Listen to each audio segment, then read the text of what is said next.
শামকানু মহন্তই এছআইটিয়ে জব্দ কৰা সামগ্ৰীৰ তালিকাও সংগ্ৰহ অধিবক্তাৰ শামকানুৰ হৈ দিল্লীৰ অধিবক্তাই যুঁজিব আদালতত অসমলৈ নহাকৈ জামিন বিচাৰি হাবাথুৰি শামকানু মহন্তৰ গ্ৰেপ্তাৰৰ ভয়ত জামিনৰ যুঁজা চলাইছে বৰ্তমান শামকানু মহন্তই ইতিমধ্যে এছআইটিয়ে 10 দিনৰ ভিতৰত হাজিৰ হোৱাৰ নিৰ্দেশ দিছে শামকানু মহন্তক অধিবক্তা অনিতা চাৰণে সংগ্ৰহ কৰিলে এজাহাৰৰ কপি গ্ৰেপ্তাৰৰ ভয়ত জামিনৰ যুঁজা চলাইছে শামকানু মহন্তই ইয়াৰ পাছৰ আন এক বৃহৎ ডাঙৰ খবৰ শামকানু মহন্তক সিদ্ধাৰ্থ শৰ্মাৰ গোচৰ নলয় অধিবক্তাই অভিযোগৰ সপক্ষে বিবেকক প্ৰশ্ন নকৰাকৈ থিয় দিয়াটো ঐতিহাসিক ভুল জুবিন গাৰ্গৰ মৃত্যুৰে অভিযুক্তৰ বিৰুদ্ধে কঠোৰ অধিবক্তা সমাজ শামকানু মহন্তক সিদ্ধাৰ্থ শৰ্মাৰ গোচৰ নলয় অধিবক্তাই জুবিনৰ মৃত্যু ঘটনাৰে অভিযুক্তৰ লোৱা নহয় কোনো গোচৰ অভিযুক্তৰ বিৰুদ্ধে অধিবক্তা সমাজ কঠোৰ হৈ পৰা দেখিবলৈ পোৱা গৈছে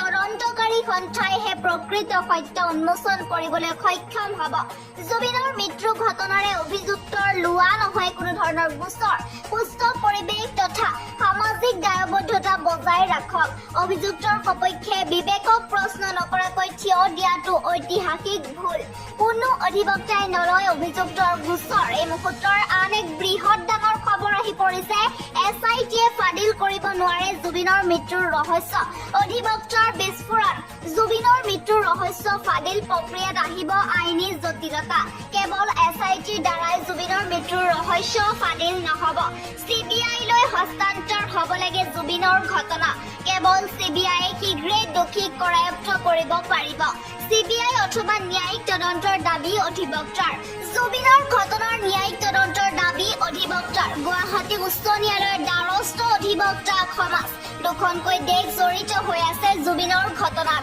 ইয়াৰ পাছৰ আন এক বৃহৎ ডাঙৰ খবৰ আহি পৰিছে প্ৰথমবাৰলৈ মুখ খুলিছে জুবিন গাৰ্গৰ মেনেজাৰ সিদ্ধাৰ্থ শৰ্মাই অৱশেষত মেনেজাৰ সিদ্ধাৰ্থ শৰ্মাই মুখ খুলিলে সামাজিক মাধ্যমত মই একো লুকুৱাবলৈ চেষ্টা কৰা নাই পলোৱা নাই বুলি তেখেতে মন্তব্য কৰিছে মই সুৰক্ষাৰ আশ্বাস পালেই গুৱাহাটীলৈ ঘূৰি আহিম মই জুবিন দাক বচাবলৈ সকলো ধৰণৰ চেষ্টা কৰিছিলো ভাৰতলৈ জুবিন দাক ঘূৰাই অনাৰ ব্যৱস্থাও কৰিছিলো নিজৰ সুৰক্ষাৰ স্বাৰ্থত দিল্লীত থাকিবলৈ বাধ্য হৈছো সামাজিক মাধ্যমত মোক গালি গালাজ ভাবুকি দেখি স্তম্ভিত হৈছো বুলি তেখেতে মন্তব্য কৰিছে জুবিনে মোক তেওঁ ব্যৱহাৰ হোৱাৰ কথা কৈছিলে জুবিনৰ পৰিয়ালক প্ৰতিটো টকাৰ হিচাপ দিবলৈ খাজু মই এই মুহূৰ্তৰ এটা ডাঙৰ খবৰ আহি পৰিছে সিদ্ধাৰ্থ শৰ্মাৰ মন্তব্য জুবিনৰ পৰিয়ালক প্ৰতিটো টকাৰ হিচাপ দিবলৈ বোলে তেখেত খাজু আছে মোৰ গোটেই পৃথিৱীখন শূন্য হৈ পৰিলে মোৰ বন্ধু বান্ধৱ পৰিয়ালে ঘৰলৈ ঘূৰি আহিবলৈ মোক বাধা দিছিলে এছআইটিৰ সন্মুখত মোৰ পক্ষ দাঙি ধৰিম ইয়াৰ পাছৰ আন এক বৃহৎ ডাঙৰ খবৰ জুবিনেও বিচৰা নাছিলে শিক্ষাত্মক প্ৰতিবাদ চিআইডিৰ বাহন ভঙাৰ অপৰাধত 9 জনক গ্ৰেপ্তাৰ জুবিনৰ ন্যায়ৰ দাবীত নিশা হিংসাত্মক প্ৰতিবাদ চিআইডিৰ বাহনৰ ভঙাৰ অপৰাধত 9 জনক গ্ৰেপ্তাৰ কৰা হৈছে সিদ্ধাৰ্থৰ ঘৰৰ বাহিৰত প্ৰশাসনৰ বাহন লৈ দলিয়াইছিলে শিলগুটি ভিক্টৰ অজয় ফুকনৰ লগতে মুঠ 9 জনক গ্ৰেপ্তাৰ কৰা হৈছে একাংশ প্ৰতিবাদকাৰীয়ে আৰক্ষীকো প্ৰহাৰৰ অভিযোগ আহি পৰা দেখিবলৈ পোৱা গৈছিল ইয়াৰ পাছৰ আন এক বৃহৎ ডাঙৰ খবৰ বিটিচিত হাগ্ৰামাৰ হাঁহি কিংমেকাৰ হোৱাৰ সপোন দেখা বিজেপিৰো মুখ ঠেকেচা নিৰাশজনৰ স্থিতিৰে 6খন আসন লাভ কৰি থমকিছে ইউপিপিএল 2 বিজেপিৰ এখন আসনতে থমকি ৰৈছে ওদালগুৰিত মাত্ৰ এখন আসনতে অগ্ৰগতি লাভ কৰিছে ইউপিপিএল বিজেপিয়ে সৰকাৰী হোৱাৰ দিশে প্ৰমোদ বড়োৰ ইউপিপিএল চৰকাৰ 40 পৰিষদীয় সমষ্টিৰ 25টা সমষ্টি নিজৰ দখললৈ অনাৰ দিশে বিপিএফ ইয়াৰ পাছৰ আন এক বৃহৎ ডাঙৰ খবৰ চিআইডিৰ 10 দিন জামিন বিচাৰি আদালতে শামকানু মহন্ত প্ৰবাসী অসমীয়া জামিন বিচাৰি আদালতে ফুৰিছে 11 প্ৰবাসী অসমীয়া ৰাজ্যৰ অধিবক্তাৰ সঁহাৰি নাপাই দিল্লীৰ অধিবক্তাৰ কাষ চাপিছে চিআইডিয়ে বান্ধি দিয়া 10 দিনৰ সময়ৰ পূৰ্বে জামিন লাভৰ যুঁজা চলাইছে শামকানু মহন্ত সম্পূৰ্ণ ঘটনাৰ তদন্তক লৈ এতিয়া উঠিছে প্ৰশ্ন ছিংগাপুৰৰ উচ্চায়ুক্তক যোগাযোগ কৰাৰ পূৰ্বে সুৰুঙা বিচাৰি ফুৰিছে লুক আউট নটিছৰ দীঘলীয়া সময়তে খাৰি যাব নেকি সকলো অভিযুক্ত এই মুহূৰ্তৰ এটা ডাঙৰ খবৰ আহি পৰিছে লুকআউট নটিছৰ দীঘলীয়া সময়তে খাৰি যাব নেকি সকলো অভিযুক্ত CIDয়ে বান্ধি দিয়া 10 দিনৰ আইনৰ সুৰুঙা বিচাৰিছে অভিযুক্তই শামকানু মহন্ত মেনেজাৰ সিদ্ধাৰ্থই গ্ৰেপ্তাৰৰ পূৰ্বে চলি আছে আৰু ভোট গণনা চলি থকাৰ মাজতেই শেহতীয়া খবৰ শেহতীয়া আপডেট এই মুহূৰ্তত আপোনালোকক জনাবলৈ চেষ্টা কৰিছো BTCত দেখিবলৈ পোৱা গৈছে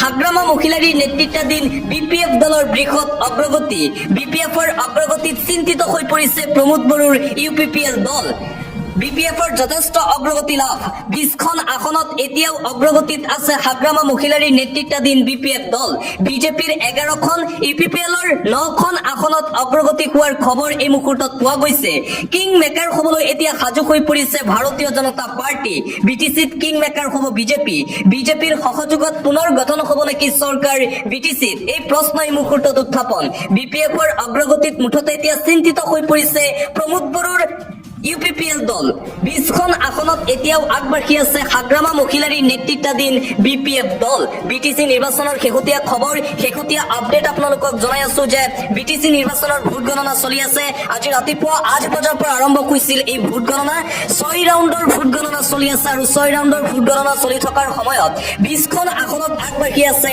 BPF দল তাৰ বিপৰীতে কেৱল মাত্ৰ 11খন আসনত আগবাঢ়ি আছে UPPL 9খনত আগবাঢ়ি আছে ভাৰতীয় জনতা পাৰ্টি আৰু BTC নিৰ্বাচনৰ ভোট গণনা চলি থকাৰ মাজতে হিংসাত্মক ঘটনা সংঘটিত হৈছে ফকীৰগামত বিজেপি আৰু UPPL কৰ্মীৰ মাজত হিংসাত্মক ঘটনা সংঘটিত হৈছে আৰু BTC নিৰ্বাচনৰ ভোট গণনা চলি থকাৰ মাজতে এটা খবৰ ৰাখিছে যে ভোট গণনা চলি থকাৰ মাজতে মাৰপিটৰ সূত্ৰপাত হৈছে কাউন্টিং এজেন্টৰ সৈতে এই মাৰপিটৰ সূত্ৰপাত হৈছে বুলি জানিব পৰা গৈছে ফকীৰগামত BPF আৰু বিজেপি কৰ্মীৰ মাজত এই প্ৰচণ্ড মাৰপিটৰ ঘটনা সংঘটিত হৈছে BTC নিৰ্বাচনৰ ভোট গণনা চলি আছে আৰু ভোট গণনা চলি থকাৰ মাজতে খবৰ ৰাখিছে যে এতিয়াও অগ্ৰগতিত আছে হাগ্ৰামা মহিলাৰীৰ নেতৃত্বাধীন BPF দল দিবলৈ চোৱা আন এটা ব্ৰেকিং নিউজ লুকাই থাকিব নোৱাৰিব শ্যামকানু মহন্ত আৰু জুবিন গাৰ্গৰ মেনেজাৰ সিদ্ধাৰ্থ শৰ্মা শ্যামকানু মহন্ত সিদ্ধাৰ্থ শৰ্মালৈ CIDৰ ফালৰ পৰা জাননী জাৰি কৰা হৈছে নোটিছ জাৰি কৰিছে CIDয়ে 10 দিনৰ ভিতৰত CIDৰ অফিচত হাজিৰ হোৱাৰ নিৰ্দেশনা দিয়া হৈছে CIDৰ ফালৰ পৰা ছিংগাপুৰৰ 11 জন প্ৰবাসী অসমীয়ালৈও CIDৰ ফালৰ পৰা এই জাননী প্ৰদান কৰা হৈছে হাজিৰ নহলে জাৰি কৰা হ'ব লকআউট নোটিছ CIDৰ ফালৰ পৰা এই গুৰুত্বপূৰ্ণ নোটিছ জাৰি লুকাই থাকিব নোৱাৰিব নৰ্থ ইষ্ট ফেষ্টিভেলৰ আয়োজক শ্যামকানু মহন্ত আৰু জুবিন গাৰ্গৰ মেনেজাৰ সিদ্ধাৰ্থ শৰ্মা কিয়নো ইতিমধ্যে CIDৰ ফালৰ পৰা জাননী জাৰি কৰা হৈছে 10 দিনৰ ভিতৰত হাজিৰ হ'ব লাগিব CIDৰ অফিচত যদি 10 দিনৰ ভিতৰত হাজিৰ নহয় তেন্তে লকআউট ঘোষণা কৰা হ'ব CIDৰ ফালৰ পৰা জুবিন গাৰ্গৰ মৃত্যুৰ তদন্ত কৰি আছে CID আৰু SIT আৰু জুবিন গাৰ্গৰ মৃত্যুৰ তদন্তক লৈ প্ৰথমটো জাননী প্ৰকাশ কৰা হৈছে CIDৰ ফালৰ পৰা 10 দিনৰ ভিতৰত CIDৰ অফিচত উপস্থিত হ'ব লাগিব জুবিন গাৰ্গৰ মেনেজাৰ সিদ্ধাৰ্থ শৰ্মা আৰু নৰ্থ ইষ্ট ফেষ্টিভেলৰ আয়োজক শ্যামকানু মহন্ত দিবলৈ চোৱা আন এটা ব্ৰেকিং নিউজ জুবিন গাৰ্গৰ ন্যায় বিচাৰি CIDৰ কাৰ্যালয় পালেহি ৰবি শৰ্মা যতীন বৰা সহ শিল্পী সমাজ এতিয়া শিল্পী সমাজ আজি আহিছে CIDৰ কাৰ্যালয়ত জুবিন গাৰ্গৰ ন্যায়ৰ বাবে এতিয়া একত্ৰিত শিল্পী সমাজ জুবিন গাৰ্গৰ ন্যায় বিচাৰি CID কাৰ্যালয়ত উপস্থিত শিল্পী সমাজ ন্যায় বিচাৰি CIDৰ কাৰ্যালয় পালেহি ৰবি শৰ্মা যতীন বৰা হিতেশ বৰুৱা শশাংক সমীৰ জয়ন্ত কাকতি ত্ৰিদীপ লাহন জুবিন গাৰ্গক ন্যায় দিবই লাগিব বুলি এতিয়া একত্ৰিত হৈছে শিল্পী সমাজ অভিযুক্তক কঠোৰৰ পৰা কঠোৰ শাস্তি দিবই লাগিব আৰু এইদৰে শিল্পী সমাজ একত্ৰিত হৈছে শিল্পী সমাজ একত্ৰিত হৈ জুবিন গাৰ্গৰ ন্যায়ৰ বাবে এতিয়া দাবী উত্থাপন কৰিছে স্মাৰক পত্ৰ প্ৰেৰণ কৰা হৈছে আজিৰ দিনটোত CIDৰ কাৰ্যালয়ত উপস্থিত হৈছিল অসমৰ শিল্পী সমাজৰ এটাই দাবী জুবিন গাৰ্গৰ মৃত্যুৰ সৈতে জড়িত আটাইকেইটা কালপিতক উচিত শাস্তি প্ৰদান কৰিব লাগিব জুবিন গাৰ্গক ন্যায় দিবই লাগিব বুলি এতিয়া একত্ৰিত হৈছে অসমৰ শিল্পী সমাজ দিবলৈছে এটা বিগ ব্ৰেকিং নিউজ এই মুহূৰ্তত আহি পৰিছে শ্যামকানু মহন্ত সিদ্ধাৰ্থ শৰ্মাৰ গোচৰ নলয় অধিবক্তাই জুবিন গাৰ্গৰ মৃত্যুৰ ঘটনাৰে অভিযুক্তৰ লোৱা নহয় কোনো ধৰণৰ গোচৰ কোনো অধিবক্তাই নলয় অভিযুক্তৰ গোচৰ অভিযুক্তৰ বিৰুদ্ধে অধিবক্তা সমাজ কঠোৰ হৈ পৰিছে অভিযুক্তৰ সপক্ষে বিবেকক প্ৰশ্ন নকৰাকৈ থিয় দিয়াটো ভুল তদন্তকাৰী সংস্থাইকে প্ৰকৃত সত্য উন্মোচন কৰিবলৈ সক্ষম হ'ব সুস্থ পৰিৱেশ তথা সামাজিক দায়বদ্ধতা বজাই ৰাখক জুবিনৰ মৃত্যু ঘটনাৰে অভিযুক্তৰ লোৱা নহয় কোনো ধৰণৰ গোচৰ অভিযুক্তৰ বিৰুদ্ধে অধিবক্তা সমাজৰ এই কঠোৰ সিদ্ধান্ত গ্ৰহণ দিবলৈ চোৱা আন এটা অতিকৈ গুৰুত্বপূৰ্ণ খবৰ। মোৰ কোনো জাতি নাই, মোৰ কোনো ধৰ্ম নাই। ৰাজ্যৰ মছজিদে মছজিদে জুবিন গাৰ্গৰ বাবে দোৱা দেখিবলৈ পোৱা গৈছে। জুম্মা নামাজৰ পিছতেই ৰাজ্যজুৰি দোৱা মুছলমান সমাজৰ। আজি মুছলমান লোকসকলৰ পবিত্ৰ শুক্ৰবাৰ আৰু আজি আছিল পবিত্ৰ জুম্মা নামাজ। জুম্মা নামাজৰ পিছতেই মৰমৰ মহান শিল্পী সকলোৰে হিয়াৰ আমঠু জুবিন গাৰ্গৰ বাবে মুছলমানৰ সমাজৰ এতিয়া দোৱা। ৰাজ্যৰ মছজিদে মছজিদে আজিৰ দিনটোত জুবিন গাৰ্গৰ বাবে দোৱা কৰিছে মুছলমান সমাজে। জুম্মা নামাজৰ পিছতেই ৰাজ্যজুৰি এই দোৱা অনুষ্ঠান অনুষ্ঠিত কৰিছে ৰাজ্যৰ মুছলমান সমাজে। জুম্মা নামাজৰ পাছত ৰাইজ একত্ৰিত হৈ মৌন ব্ৰত পালন কৰে। জুবিন গাৰ্গৰ বাবে দোৱা কৰিছে মুছলমান সমাজে। মোৰ কোনো জাতি নাই, মোৰ কোনো ধৰ্ম নাই কৈছিল জুবিন গাৰ্গে, আৰু তাৰেই প্ৰমাণ আজি পোৱা গ'ল। জুম্মা নামাজৰ পিছতেই মুছলমান সমাজে জুবিন গাৰ্গৰ বাবে কৰিছে দোৱা। আন এটা অতিকৈ গুৰুত্বপূৰ্ণ খবৰ। শ্যাম কানু সিদ্ধাৰ্থক বিচাৰি উলিয়াব নোৱাৰা অসম আৰক্ষীয়ে নিৰীহ ৰাইজক ঘৰৰ চৌহদলৈ সোমাই আহি এইদৰে অত্যাচাৰ কৰাটো সহ্য কৰা নহ'ব। সদৌ অসম ছাত্ৰ সন্থাৰ সভাপতি উৎপল শৰ্মাৰ সামাজিক মাধ্যমত পোষ্ট। ডক্টৰ হিমন্ত বিশ্ব শৰ্মা ডাঙৰীয়া, আপোনালৈ মুকলি আহ্বান আৰু প্ৰত্যাহ্বান। অসম আৰক্ষীৰ বৰ্বৰতা বিৰুদ্ধে তাৎক্ষণিক ব্যৱস্থা লৈ দেখুৱাওক। শ্যাম কানু সিদ্ধাৰ্থক বিচাৰি ওলাব নোৱাৰা আৰক্ষীয়ে নিৰীহ ৰাইজক ঘৰৰ চৌহদলৈ সোমাই আহি এইদৰে অত্যাচাৰ কৰাটো সহ্য কৰা নহ'ব। ৰাইজ ক্ষোভত আছে। প্ৰাণৰ শিল্পীগৰাকীৰ বাবে ন্যায় লাগে। আৰক্ষীৰ এনে নিন্দনীয় কাৰ্যই পৰিৱেশ বেয়া কৰিব। পাছত জনসাধাৰণলৈ দূৰ ঠেলি লাভ নাই। শ্যাম কানু সিদ্ধাৰ্থক গ্ৰেপ্তাৰ কৰক। জাতীয় শোকৰ খনত বৰ্বৰ আচৰণ কৰা এই আৰক্ষীৰ লোককেইজনকো শাস্তি দিয়ক মুখ্যমন্ত্ৰী হিমন্ত বিশ্ব শৰ্মা ডাঙৰীয়া। আৰু জুবিন গাৰ্গৰ ন্যায় বিচৰা জুবিন অনুৰাগীৰ বাসগৃহলৈ আৰক্ষীয়ে কৰিছিল আক্ৰমণ আৰু গ্ৰেপ্তাৰ কৰিছিল, আৰু তাৰ পিছতেই আৰক্ষীৰ বিৰুদ্ধে আৰু চৰকাৰৰ বিৰুদ্ধে এইদৰে আক্ৰমণাত্মক ৰূপত দেখিবলৈ পোৱা গৈছে সদৌ অসম ছাত্ৰ সন্থাৰ সভাপতি উৎপল শৰ্মাক। পৰৱৰ্তী খবৰ। হিংসাত্মক কাৰ্যৰ কেতিয়াও পোষকতা কৰা নাছিল জুবিন গাৰ্গে। আমি হিংসাত্মক কাৰ্যৰে প্ৰতিবাদ কৰিব নালাগে। আমি আশাবাদী জুবিন গাৰ্গে ন্যায় পাবই। সকলো ধৈৰ্য ধৰি আমি ন্যায় বিচাৰিব লাগিব। CIDৰ কাৰ্যালয়ত উপস্থিত হৈ এই মন্তব্য কৰিছে অভিনেতা যতীন বৰাই। যতীন বৰাই কৈছে, হিংসাত্মক কাৰ্যৰ কেতিয়াও পোষকতা কৰা নাছিল মৰমৰ জুবিন গাৰ্গে। আমি হিংসাত্মক কাৰ্যৰে প্ৰতিবাদ কৰিব নালাগে। আমি ধৈৰ্য ধৰিব লাগে। জুবিন গাৰ্গে ন্যায় পাব বুলি আমি আশাবাদী। এইদৰে জুবিন গাৰ্গৰ মৃত্যুৰ তদন্তৰ সন্দৰ্ভত প্ৰতিক্ৰিয়া প্ৰকাশ কৰে অভিনেতা যতীন বৰাই। পৰৱৰ্তী খবৰ। জুবিন গাৰ্গ বিহীন 8টা দিন অতি কষ্টৰে পাৰ কৰিলে ৰাজ্যবাসীৰ লগতে জুবিন গাৰ্গৰ পত্নী গৰিমা শইকীয়া গাৰ্গে। আজি কাকিলিপাৰাৰ বাসগৃহত এনেদৰে ভাগৱত পাঠত অংশ ললে পত্নী গৰিমা গাৰ্গে। আৰু জুবিন গাৰ্গৰ বাসগৃহত আজি অনুষ্ঠিত হৈছিল ভাগৱত পাঠ। আৰু জুবিন বিহীন 8টা দিন ইতিমধ্যেই বহু কষ্টৰে অতিক্ৰম কৰিলে সমগ্ৰ ৰাজ্যবাসী আৰু হাজাৰ হাজাৰ লাখ লাখ জুবিন অনুৰাগীয়ে। সমান্তৰালভাৱে জুবিন বিহীন 8টা দিন পাৰ কৰিলে জুবিনৰ পত্নী গৰিমা শইকীয়া গাৰ্গে। আন এটা অতিকৈ গুৰুত্বপূৰ্ণ খবৰ। এবাৰ পাপন মহন্তৰ সামাজিক মাধ্যমত পোষ্ট। অনুৰোধ জনাইছো তদন্ত আৰু তীব্ৰ গতি হওক, আৰু আমি বিচৰা প্ৰশ্নবোৰৰ উত্তৰবোৰ অতি সোনকালে পাওঁ। সামাজিক মাধ্যম যোগে দাবী জনালে অংগৰাগ পাপন মহন্তই। জুবিন গাৰ্গৰ মৃত্যুৰ পিছতেই ন্যায়ৰ দাবীত এতিয়া সমগ্ৰ ৰাজ্যবাসীয়ে কৰিছে প্ৰতিবাদ। সমান্তৰালভাৱে পাপনে আজি সামাজিক মাধ্যম যোগে জুবিন গাৰ্গৰ ন্যায়ৰ বাবে মাত মাতিছে। অতি সোনকালে জুবিন গাৰ্গক ন্যায় দিয়াৰ দাবী উত্থাপন কৰিছে অংগৰাগ পাপন মহন্তই। আন এটা ব্ৰেকিং নিউজ। সংগীত পৰিচালক অজয় ফুকনৰ মুক্তিৰ দাবীৰে আৰক্ষীক আবেদন একাংশ শিল্পীৰ। যোৱা নিশা ভিক্টৰ দাস আৰু অজয় ফুকনক গ্ৰেপ্তাৰ কৰিছিল আৰক্ষীয়ে। জুবিন গাৰ্গৰ ন্যায়ৰ দাবীৰে মেনেজাৰ সিদ্ধাৰ্থ শৰ্মাৰ বাসগৃহৰ সন্মুখত জুবিন অনুৰাগীৰ লগতে অজয় ফুকন আৰু ভিক্টৰ দাসে কৰিছিল প্ৰতিবাদ। আৰু সেই প্ৰতিবাদ চলি থকাৰ মাজতে প্ৰতিবাদকাৰীক উচতিয়াই দিয়াৰ অভিযোগত গ্ৰেপ্তাৰ কৰা হৈছিল শিল্পী অজয় ফুকনক। আৰু অজয় ফুকনক গ্ৰেপ্তাৰ কৰাৰ পিছতে এতিয়া শিল্পী সমাজৰ আহ্বান, অতি সোনকালে মুক্তি দিয়ক অজয় ফুকনক। অজয় ফুকনৰ মুক্তিৰ দাবীৰে আৰক্ষীক এতিয়া আবেদন কৰিছে ৰাজ্যৰ একাংশ শিল্পীয়ে। আন এটা অতিকৈ গুৰুত্বপূৰ্ণ খবৰ। জুবিন গাৰ্গৰ এটা সাক্ষাৎকাৰ এই মুহূৰ্তত ভাইৰেল হৈ পৰিছে। মই সাগৰৰ সৈতে খেলি ভাল পাওঁ।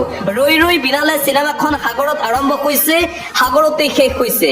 সেই সাগৰখন চাবলৈ বিচাৰি ফুৰো। প্ৰথম পোষ্টাৰখনো সেইটোৱেই, সাগৰখন চুই থাকো, কিন্তু মই নেদেখা, মই অন্ধ। লাষ্টলৈকে সাগৰখনে চুৱে। সি সুধি থাকে সাগৰখন কিমান ডাঙৰ, এইখন এখন পৃথক ছবি, মোৰ 19 বছৰ আগৰ কাহিনী, এতিয়া বনাইছো, মই কেৱল সাঁতুৰি আছো, বাকী একো নাই। ৰীতা চৌধুৰীৰে কোৱা সাক্ষাৎকাৰত জুবিন গাৰ্গে কৈছিল এই কথা, আৰু এতিয়া সামাজিক মাধ্যমত সেই বিশেষ ইণ্টাৰভিউ ভাইৰেল হৈ পৰিছে। দিবলৈ চোৱা আন এটা অতিকৈ গুৰুত্বপূৰ্ণ খবৰ, এটা ব্ৰেকিং নিউজ। জুবিন গাৰ্গৰ ন্যায়ৰ দাবীত আজিৰ দিনটোতো ৰাজ্যৰ প্ৰতিখন জিলাত দেখিবলৈ পোৱা গৈছে প্ৰতিবাদ জুবিন অনুৰাগীসকলৰ। জুবিন গাৰ্গৰ মৃত্যুৰ সৈতে জড়িত যিসকলৰ নাম সাঙুৰ খাইছিল, সেই লোকসকল এতিয়াও মুকলি আকাশৰ তলত ঘূৰি আছে। জুবিন গাৰ্গৰ মৃত্যুৰ সৈতে জড়িত সেই কালপ্ৰিটকেইটাক গ্ৰেপ্তাৰ কৰাৰ বিপৰীতে জুবিন গাৰ্গৰ বাবে ন্যায় বিচৰা লোকসকলকহে আৰক্ষীয়ে এতিয়া আক্ৰমণ কৰিছে, যাৰ বাবে বিজেপি চৰকাৰৰ বিৰুদ্ধে এতিয়া অসমৰ প্ৰান্তে প্ৰান্তে দেখিবলৈ পোৱা গৈছে তীব্ৰ প্ৰতিবাদী কাৰ্যসূচী। জুবিন গাৰ্গক নেকি জামিন। ইয়াৰ পাছৰ আন এক বৃহৎ ডাঙৰ খবৰ, অৰুণোদয় লাখপতি বাইদেউ কাম নিদিলে বড়োভূমিত। বিটিচিত নচলিলে বিজেপিৰ মেজিক, নচলিলে মোদীৰ যাদু। বড়োভূমিত 1 নম্বৰত নহয় 3 নম্বৰতহে থাকিলে বিজেপি। হাগ্ৰামাৰ ধুমুহাত ধাৰাসায়ী বিজেপি, বড়োভূমিত ছুপাৰ ফ্লপ হল বিজেপি। নচলিলে মোদীৰ যাদু, লোভনীয় আঁচনিয়েও কাম নিদিলে বিজেপিক। অৰুণোদয় লাখপতি আঁচনি নচলিলে বড়োভূমিত বেয়াকৈ বিধ্বস্ত হল বিজেপি। বড়োভূমিত ৰাইজে গ্ৰহণ নকৰিলে বিজেপিক, বড়োভূমিত নচলিলে বিজেপিৰ মেজিক, বড়োভূমিত ছুপাৰ ফ্লপ মাৰিলে বিজেপিয়ে।